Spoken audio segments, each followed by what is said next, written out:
Show me the crypto. Show me the crypto. Show me the crypto. In a world on the brink of disruption, two men will bring you clarity by interviewing some of the most intelligent and influential names in the blockchain world. Welcome to Show Me the Crypto with your hosts, Wade Patterson and Ulf Lonergan. Well, hi there and welcome to Show Me the Crypto. My name is Wade Patterson. And I'm Ulf Lonergan. We're a couple of friends from Canada who love learning about cryptocurrencies and blockchain technology, and we're happy you're along for the ride. Whether you're a crypto virgin or you know your way around the block, we hope our interviews with some of the most intelligent and influential people in the blockchain space help deliver you with value. And on this episode, we're joined by Hugh Karp, founder of Nexus Mutual. With 15 years of experience in traditional insurance, Hugh stumbled across Bitcoin in 2010 and was intrigued by the concept, but it wasn't until discovering Ethereum in 2016 that he began to grasp the potential of merging insurance with blockchain tech.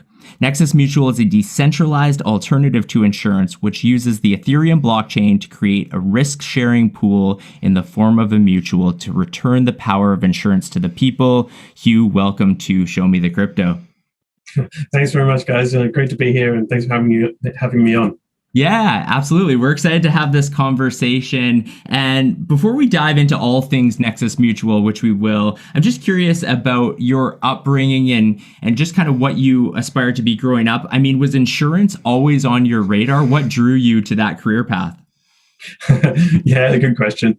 I guess I'd always been pretty decent at math, I guess, at school. And so my father was actually an actuary as well. So I guess I knew about insurance a lot from that. I guess university kind of had to make a choice between doing something engineering type related or computer science or actuarial studies, and decided to go actuarial. I don't know, I can't exactly remember why at that point, but seemed like the right thing at the time. And then kind of just progressed down that path. And yeah, I guess I started along the more corporate insurance company, actuarial professional, I guess, career path. And then took a bit of a left turn and started diving into crypto. So, yeah. So, and Wade mentioned you stumbled upon Bitcoin in 2010, which is, super early on. A lot of people hadn't heard of Bitcoin at that point. When you heard of it and you were intrigued, did you go ahead and acquire some Bitcoin, or was it just interest at that point and a concept that you then carried on with your everyday life kind of thing? Yeah, no, I did buy a little bit, just a few $100s worth, which is, but still at that price, that's a lot. And I would have done well for you at this point. Yeah, there's a bit more to the story, but I got some just because I wanted to experiment with it and just send some funds around, see what you could do. Like I even tried mining on a browser, but that's how early it was. You could still do that type of stuff without even half decent hardware. It still kind of worked. I sent a few text messages. You could send premium text messages and people would send you back Bitcoins. It was a bit of a weird time. Anyway, yeah, I didn't really know how it worked underneath, but I just thought it was really kind of fascinating that you could send money to someone else without any kind of person in the middle, and it just kind of works. And so I just played around with it for a bit. Left some money on some random exchange because I felt like that was more secure than me holding it, and that exchange got hacked and I basically lost, pretty much all of it. But, I guess experience and all the rest of it helps. As everyone kind of has to go through those types of things in crypto. It feels you've got to have your kind of baptism moments, I guess. But yeah, I guess I put it down after that because I found it fascinating, but I didn't really know what to do with it because I guess payments wasn't necessarily my thing. And just in general, what drew you to the space? Was it friends that knew about Bitcoin or something like that at that time? Or were you just stumbling upon it online, or how did you come across it? Yeah, I guess I've always been kind of interested in starting my own business. And I guess being from the insurance space, selling intangible goods, it kind of fits a little bit with digital currency and stuff like that. But I guess I was looking at various different business opportunities, and I guess they all kind of relied on connecting different businesses up and relying on them still operating. So I guess one of the fundamental things when you get down to it that fascinated me was, kind of the resilience and it will be there, and it will operate, and you can build something on top of it and no one can pull it out from underneath you. That type of thing I found really, really powerful. Well, and then as I also mentioned in the bio there, so Ethereum 2016, around that time you discover it, and then you kind of have this aha moment of understanding, okay, maybe there's an opportunity here for insurance, but still, considering you had been in the traditional space for 15 years, was that a scary process to walk away from that traditional industry? Or was it something like, you're like, I'm ready to go, like this is my opportunity? Yeah, I mean, I think, I did take a while. I didn't leave till the end of 2017. And so I spent a good year, 18 months or so, like really kind of getting into the details, understanding the tech, understanding how it could work, mapping it out, doing all the kind of background work in the spare time and stuff.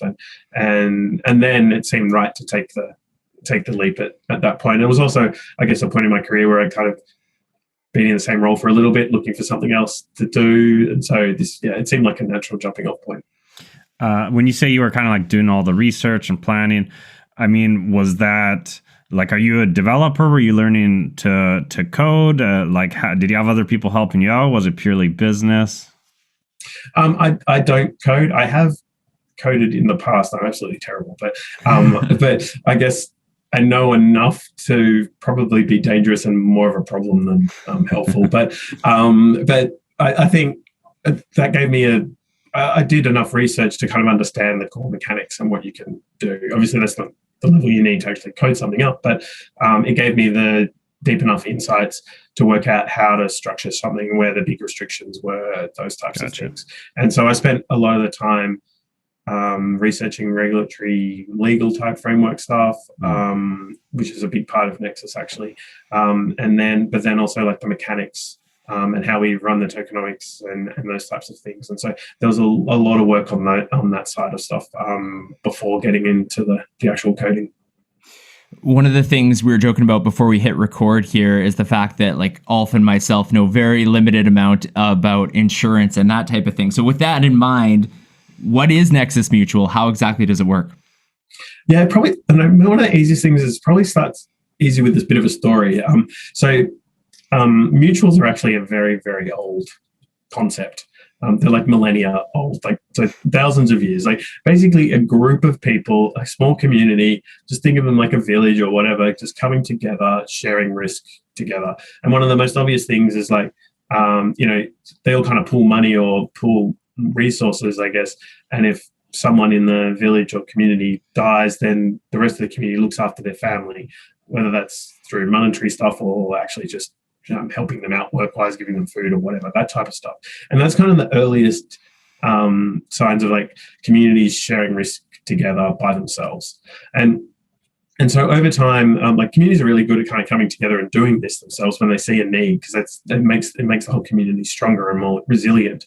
And I guess this has happened like so many times over history and everything. Like, shipping is probably the big thing that turned insurance from just community-based stuff into like real kind of commercial transactions and things with, I guess Lloyd's and then other like Babylonia and like all these types of things come together, and you really turn it into a commercial arrangement where you've got like specific experts backing specific risks or ships. Like, will the ship make it to deliver its goods to another country, or will it sink or get stolen by pirates or whatever, right? That's where it's come from, and so that's very very good. But I guess one of the things that mutuals always struggled with was kind of scaling and like getting big. And insurance is all about like diversification. Like the more risks you have, the bigger the pool of capital, the more efficient you are. You can spread the risk among more people, which means it's a cheaper cost for everyone involved.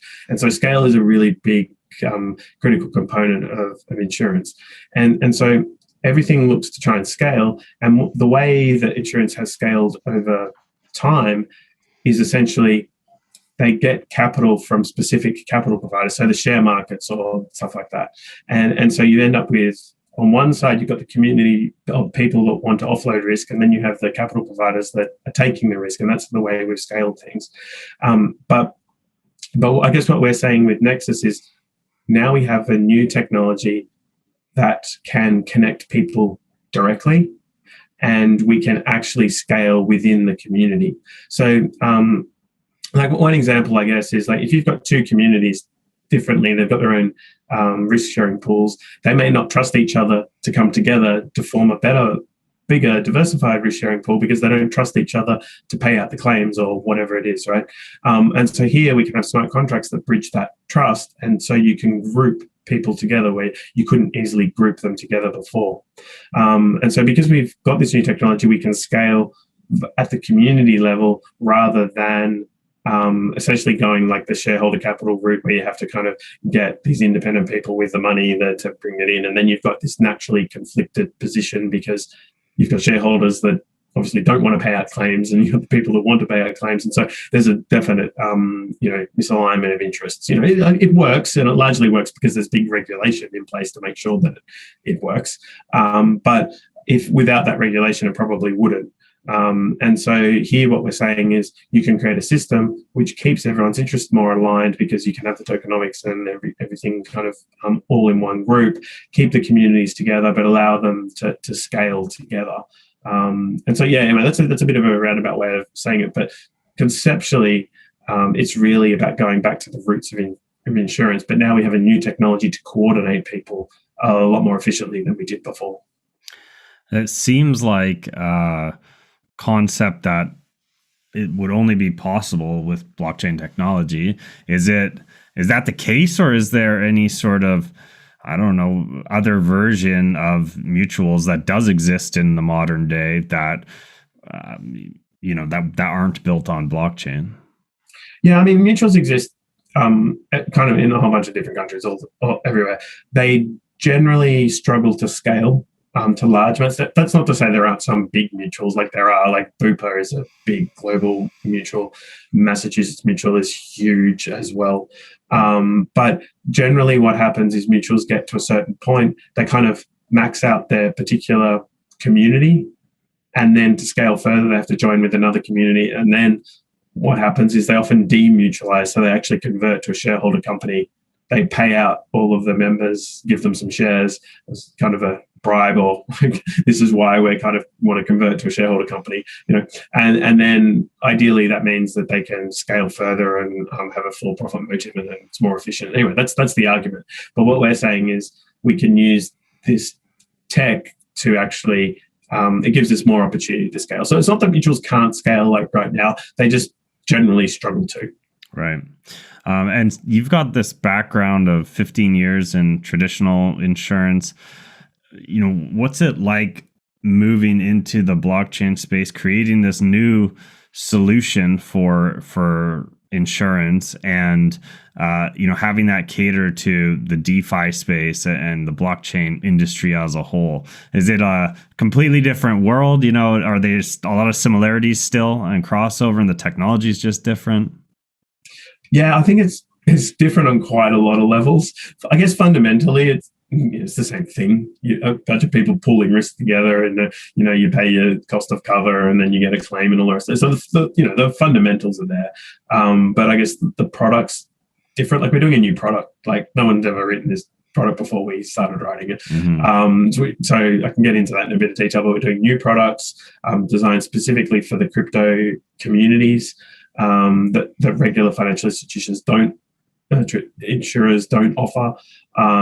We're doing things entirely on Ethereum, on chain, and I guess we're also doing some interesting stuff on the legal side as well. So there's quite a lot of different elements, but I think fundamentally, insurance in the traditional sense is generally quite slow. It's quite slow to innovate. They've got a lot of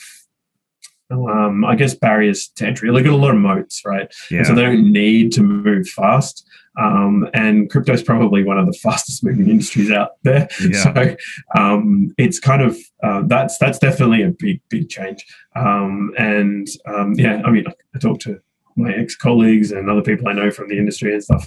And I've been in the fast pace for quite a while now, and so it's definitely different when you speak to them. So we can, I notice it. Let's just say that. That's totally fair. I mean, I can relate as a user. So I utilize Nexus Mutual. It's been a while now. I don't have any like active coverage, but I think about a year and a half ago, I utilized the service, and the lack of barriers because of the accessibility of the technology. I mean, it's crazy when you think about going and getting any type of insurance for anything in the traditional world, and you got to go through a person, obviously, and then you got to go through all the steps, sign a whole bunch of legal documents, blah, blah, blah. They probably got to do credit checks and all this. And meanwhile, in crypto, you just, enter your address, sign a contract, you're good to go kind of thing. So, it's super easy, low barrier, just like almost anything in DeFi, which is so great. So you did mention a few of your different, that Nexus Mutual is doing a few different things. You have a few different products, and you're working on other products. From your website, it mentions there's 3 types of coverage currently: yield token coverage, protocol coverage, and custodian coverage. Can you maybe break those down for our audience? Like, what do those mean? Why would someone go look at utilizing Nexus Mutual?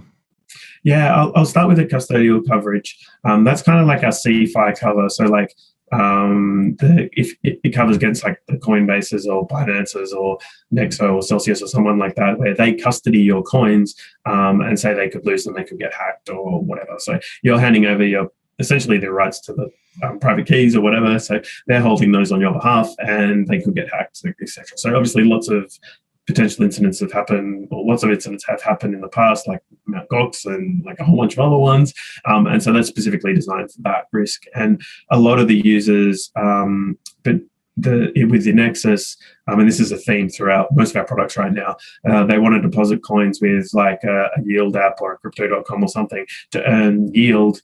And then they buy cover with Nexus, and they earn a net yield a bit lower, but they're still a lot higher than they can get in their bank account, and be a lot better off. So that's kind of the main one with the custody cover.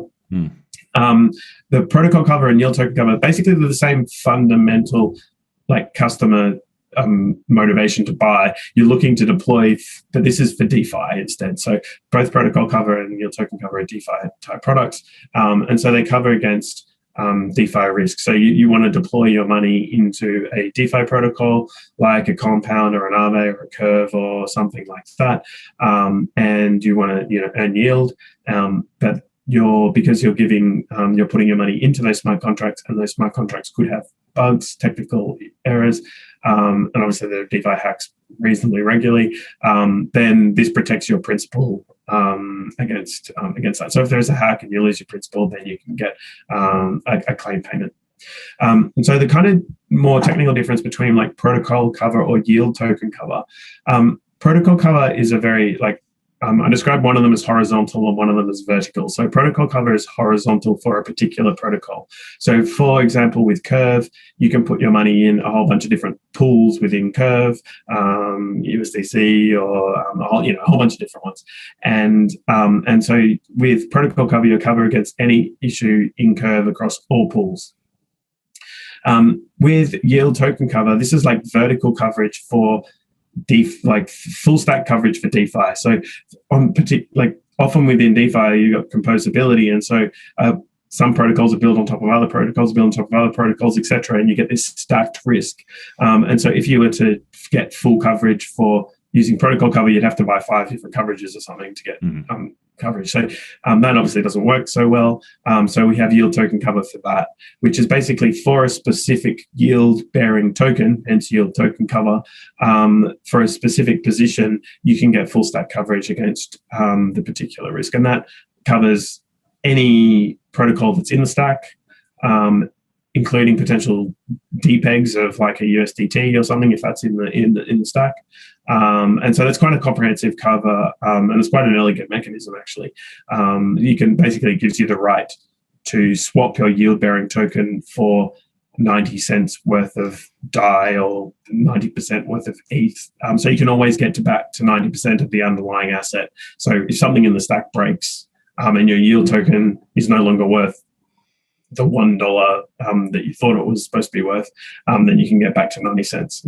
And so, so those are the main products we have right now. So 2 for the DeFi system and 1 for the kind of CeFi system. So in terms of the number of claims that you've received, where is that at? And do you expect going into the future, as more and more people, like adoption increases in the DeFi and crypto space, do you expect the claim numbers to go up over time?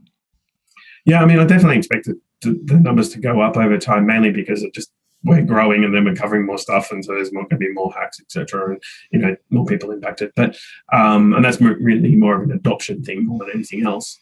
So in terms of the claims we've paid, so we paid from 3 major events: the BZX hack from about 2.5 years ago. If I've got my timing right, maybe that was 18 months ago. The Yearn hack from earlier this year, and only a couple of weeks ago we paid for the Cream hacks. So those are the 3 main claim events we've paid out for. There's only been 1 claim event that we haven't paid out for, and that was MakerDAO's Black Thursday event, and that was because the smart contract still worked, but it was due to the bots or the people making actually bids for their collateral that they didn't work. And as a result of that, we actually expanded the wording of the coverage to actually include events like that in the future. So it was a bit of a learning for us that, our original policy wasn't quite as wide as we thought it was. New risks come up in crypto all the time. So we took that as learning and expanded the coverage. And as a result of that, we clearly paid down on the Green hacks and the Yearn hacks. So that was interesting. That's our main event. The main events we've had so far. But yeah, I mean, I guess the other kind of question to that, do I think risks levels are reducing or increasing in general? Perhaps more what you're getting at. In general, things should harden and risks should reduce as the protocols become more battle tested. But I guess 3 main events recently are quite interesting. One being Compound. So Compound had an issue with their comp rewards, where their governance updated their contracts and it introduced a bug. And so the underlying Compound protocol was fine, but the rewards got basically, some people could claim lots of rewards and other people couldn't claim very much. But the wider point there was, even though lots of people looked at it, had audits and all the rest of it, it introduced a bug into a very stable protocol, just because there's governance and the ability to update. So that was kind of one thing. Another thing more recently was Samsung found a bug in Sushi. It wasn't exploited or anything, but so it's a white hat, and they patched it and everything. Could have been 300 odd million or something. Wow. But Sushi had actually undergone formal verification, which is mathematically proving that that there's no bug. But the problem with that is that it's not actually a silver bullet, because you have to construct a list of this is what we're testing against, and the thing that the list didn't include the potential vulnerabilities. So that was another learning. And the third one was Aave. So Aave actually had the same vulnerability as Cream, but it couldn't be exploited because just the economics didn't quite work. So because you had to do some really tricky stuff and push the prices of the particular assets to extremes, and for it worked for Cream just because of the proportional exposures to different assets, but that wasn't the case for Aave, and so Aave had to patch it in an emergency fashion in 3 days, but they could only do it in 3 days because there was a time lock, but the point being that everyone thinks Aave is really secure. But the point being that they did have effectively a bug as well. So I guess those 3 events have made me realize that, I think the overall trend for risk should be down, but I don't think it's ever really fully going away. Ulf, do you realize our audience has been either watching or listening to this episode for 20 minutes? 20 minutes?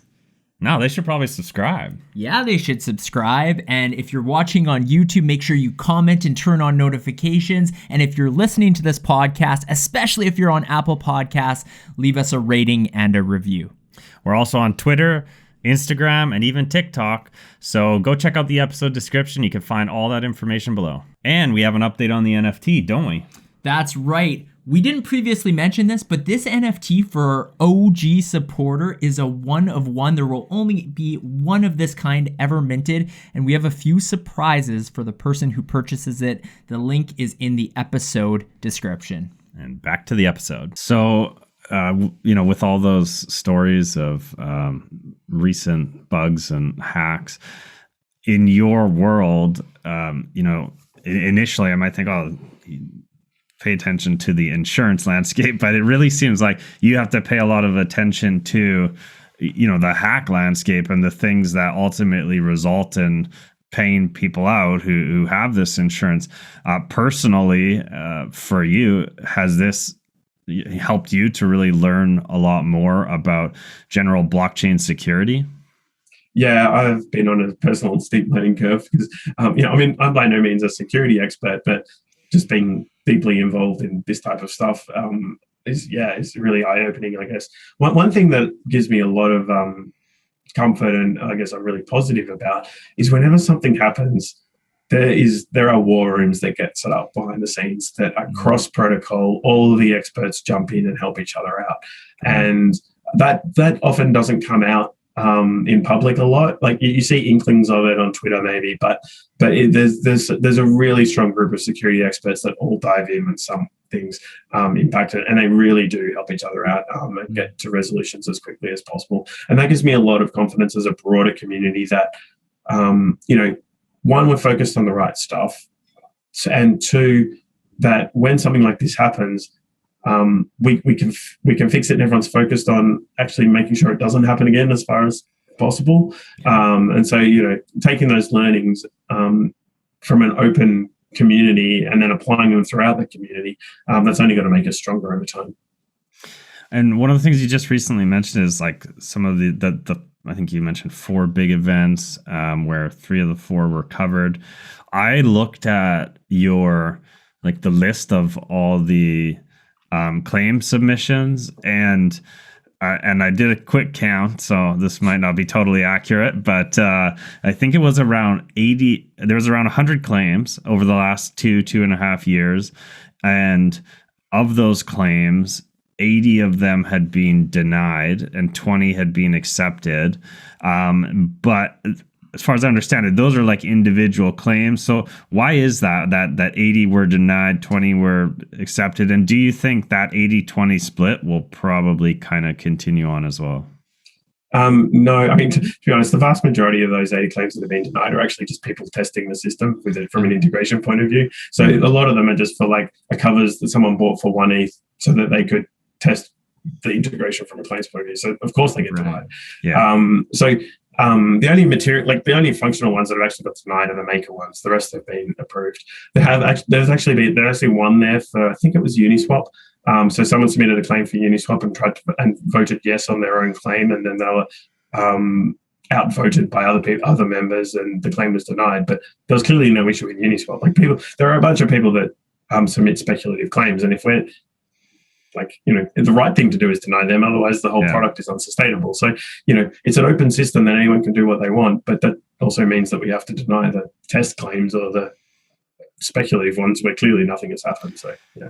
Yeah, and that's an interesting point. Like Wade and I were talking because we only know so much about how this stuff works, and we're thinking okay, well, do the how does that part work?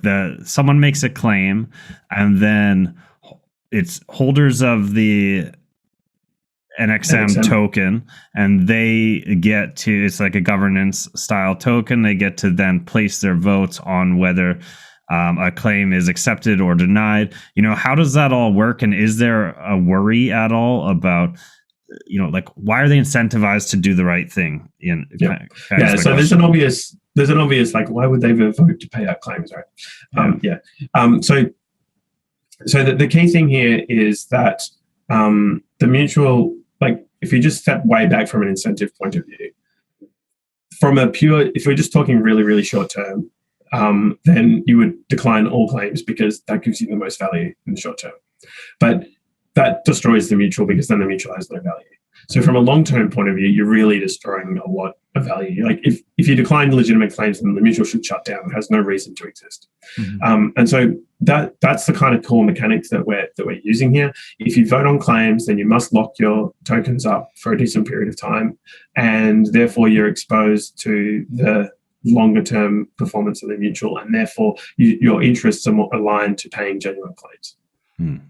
The second point is there is a function if you're clearly attacking the system, whether that's voting and declining clearly legit claims or approving speculative ones, then you can have your stake burned.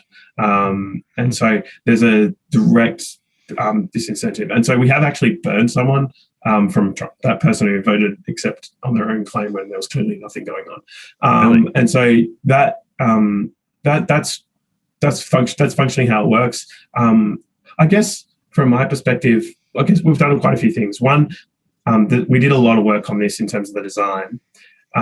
Secondly, before we launched it, we actually attacked this thing with AI agents that were trained with machine learning techniques, and they could bribe each other out of band to try and extract money from the system. And we had to make some adjustments on like the thresholds and things like that, but the overall mechanism held up to that level of attack. And so it basically approved all of the genuine claims and declined all of the ones. So, that's a simulation. That's not real life. So, who knows actually what's going to happen. But point being, we've done a lot of work on this, and because it's core to what the mutual is trying to do. If it doesn't make genuine claims, there's no point.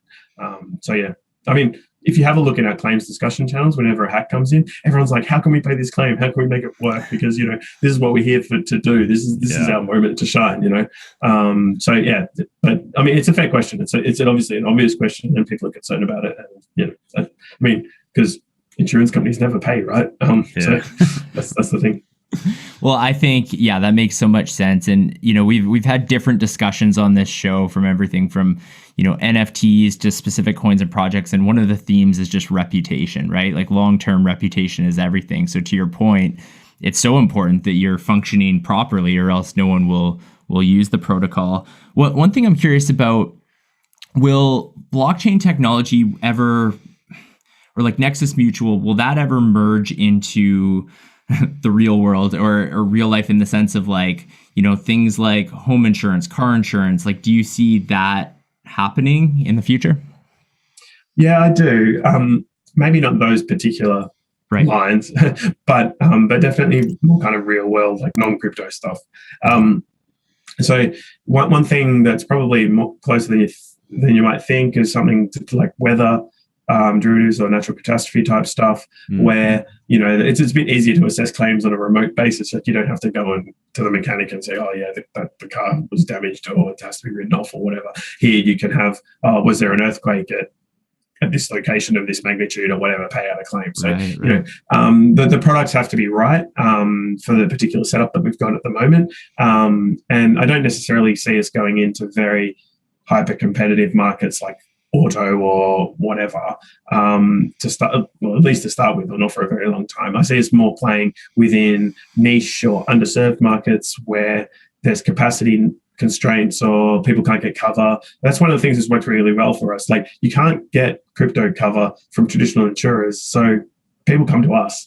And like we're new and not as proven as a 100-year-old insurance company, but that doesn't matter so much when you're the only option. So, the point being is we're more likely to find traction in more niche markets to start with, but definitely looking at things like weather derivatives, also potentially some like liability or legal expense type cover for crypto people that work for DAOs or those types of things. So, that's kind of still kind of within crypto, but it's also real worldy type stuff, like if you get sued or something like that. So, early stages on some of that stuff, but definitely looking to expand. And I think that's one of the benefits of Nexus's model, because we have this kind of voting on the claims assessment.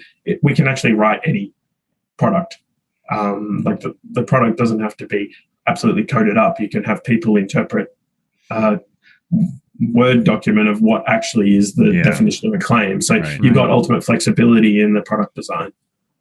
And so, to that point, maybe this, you just basically answered this question, but is there anything that's on the roadmap today beyond just some future ideas that you just mentioned? Are there specifics, sort of products that are in the works or that are to be launched soon that you're able to share with us? Yeah, well, we've got the liability and legal expense one is one we have been working on for a little bit. It's probably one of the more challenging ones to do in a decentralized fashion, but that's something that I wouldn't say is necessarily imminent, because I know we have got some issues or challenges to work through, but I'm confident we'll get there. Then we do have some other more crypto native ones that I can't share the exact details right now, but within the crypto sphere that could be quite big, and cover some big risks that currently you very can't get cover for regularly. So and I have made public that we are working with a particular partner on potentially writing a weather derivative from them, which would be really cool. I mean, probably the biggest barrier there is their compliance department getting okay with dealing with the crypto version of an insurance company. But if we get over that hurdle, then that would be pretty amazing. Yeah, no kidding. That's awesome. So as we understand it, 2019 was a bit of a difficult time for you. You had to take out a personal loan, even lay people off to keep Nexus Mutual afloat. So can you tell us a little bit about that experience and how you got through it? Yeah, it turns out I'm super stubborn. So that's probably how I got through it, to be honest. But yeah, I think we got to a point, like that was kind of like deep bear market. We raised most of our round, our original kind of seed round was in ETH, and I perhaps silly didn't sell all of it for US dollars at the time, and so kind of rode down the bear market, and so that meant shortened our runway, and development took a bit longer than expected, and so we ended up in a really quite difficult position, but managed to cut it back to a really kind of core team to try and get to launch. And I think ultimately this was personally, I was just like got so close, and I just wanted to see it launched. If it launched and no one used it, I'd be like, oh, okay, fine. It didn't work. Okay, that's all right. But if we had to give up before we actually launched it, I would just go, oh, I'd never really know.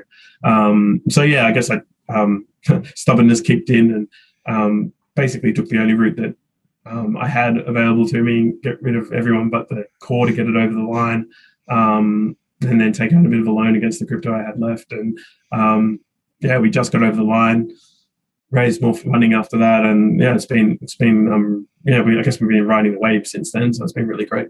So with that experience in mind, I mean, we talk a lot about this on this show, but the concept of 4-year cycles and that type of thing. And if we are to hit another bear market like we experienced from 2018 to 2020, do you think your Nexus Mutual now, you're in a good spot? You're going to be okay?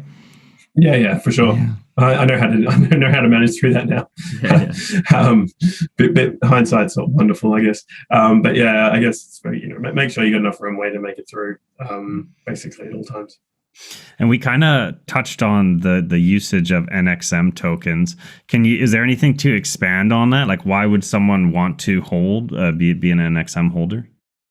Yeah, so you become a member of the mutual, and then you can optionally hold NXM if you wish, and you can do a whole bunch of things with it. One, I guess you can buy cover with it. Most people buy cover with ETH or DAI and basically ignore the NXM token. That's fine, but you can buy cover with it. But then I guess the main functions are really the claims assessment, as I discussed, but then the staking, which is kind of like the pricing or the underwriting.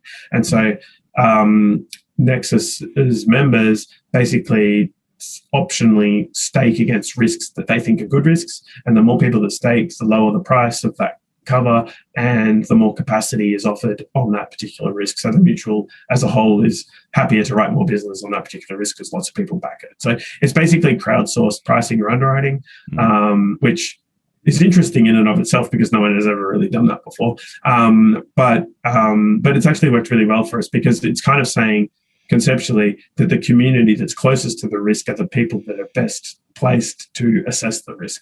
And so I fundamentally believe that that's the case. And, in DeFi, insurance companies just generally rely on masses of historical data to price, but DeFi doesn't have any history. in like it was like what, a couple of years worth basically. And how many hacks have there been? Quite a few, but at the time when we launched, 2 or 3, and so there's no real historic data to price anything. But what we do have is expertise and people that are deep in the community, and so we're essentially using that, and we think that's a much more flexible way of pricing. But also, I think it's fundamentally quite powerful. One interesting anecdote, I guess, is that when BSC launched and started launching a whole bunch of DeFi protocols on Binance Smart Chain, we started listing those for cover, and not many of our community decided to stake on them. And so basically very few people, if any, there was only a handful of cover buyers as a result because the prices were so high. And then a bunch of them got hacked. And so, maybe the model isn't perfect, but like directionally, that's a pretty good signal that it's working okay. And what about competitors? You mentioned that when you were starting this, you had this concept, no one had done it. Is that still the case today, or are there now other, decentralized mutual style blockchain? Yeah, there are definitely a few different ones out there, various forms. I think we still dominate the vertical, which I think is quite different to other verticals within DeFi. With lending, you've kind of got to make a compound of it. Like you've got multiple really big players with DEXs. You've got Curve, Uniswap, SushiSwap. There are big ones out there, and multiple ones. In insurance, relatively compared to DeFi, it's still relatively small. Like compared to traditional finance, like the banks and the insurance companies, are there and thereabouts. Whereas here we've got the banks of DeFi are much bigger than the insurance companies of DeFi still. And I personally think that's because insurance is probably an order of magnitude more complicated to get right. Technically, you've got to do a lot of balance. Is the pricing balanced? Is the claims assessment balanced? It's not. It's harder to programmatically do these types of things.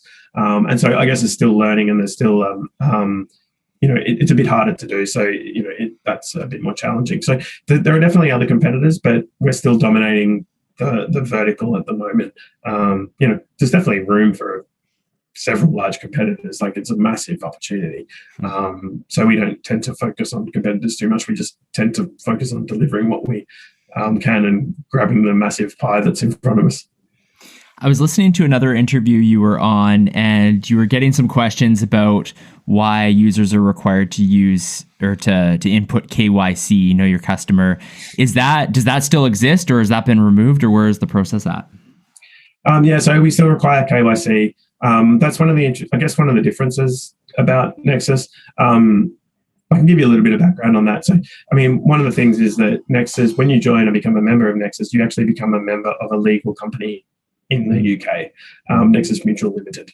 It runs as a discretionary mutual in the UK, and essentially it's all of its functions are automated using the smart contracts on Ethereum. So it's a legally linked DAO or something like that. There are multiple terms, but that's kind of how it works, which is quite unique within the space.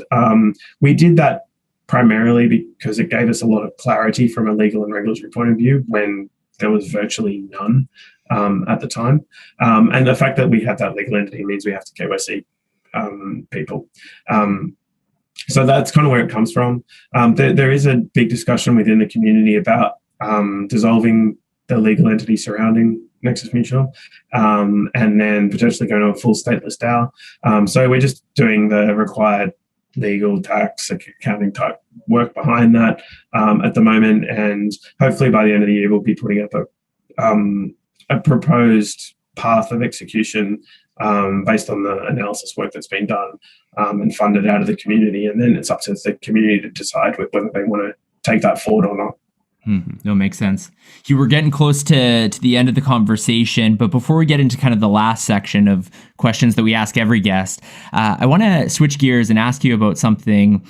And I saw an episode of Bankless where you were talking about the fact that your Metamask was hacked, and it seemed like, to me, that was this I hadn't heard of a situation like that. Like, it seemed quite intricate how they went about it. Do you mind sharing that story? I mean, as a podcast that tries to educate people new to the space, we're always talking about the importance of security and all of that kind of thing. So do you mind sharing that experience with our audience?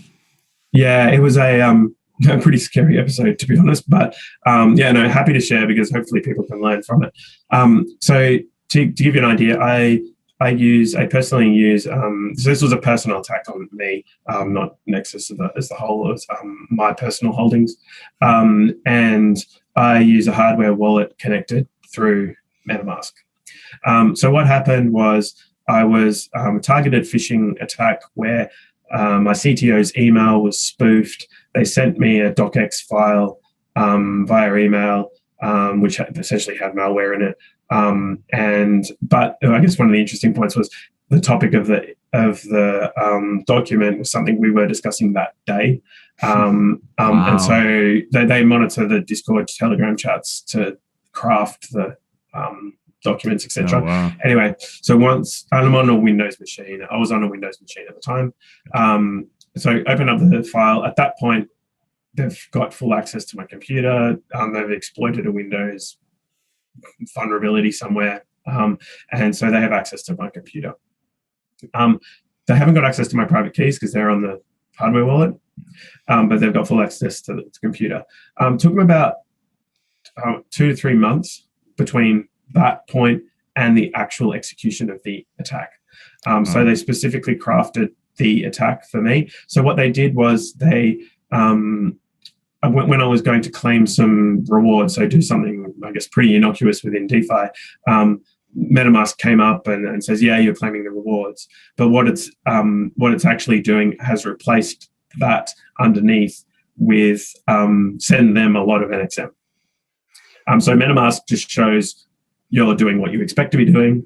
Then it pushes the transaction to your hardware wallet, and your hardware wallet just shows hex data that you can't actually interpret as a human. And so you just click through and go approve. Yeah.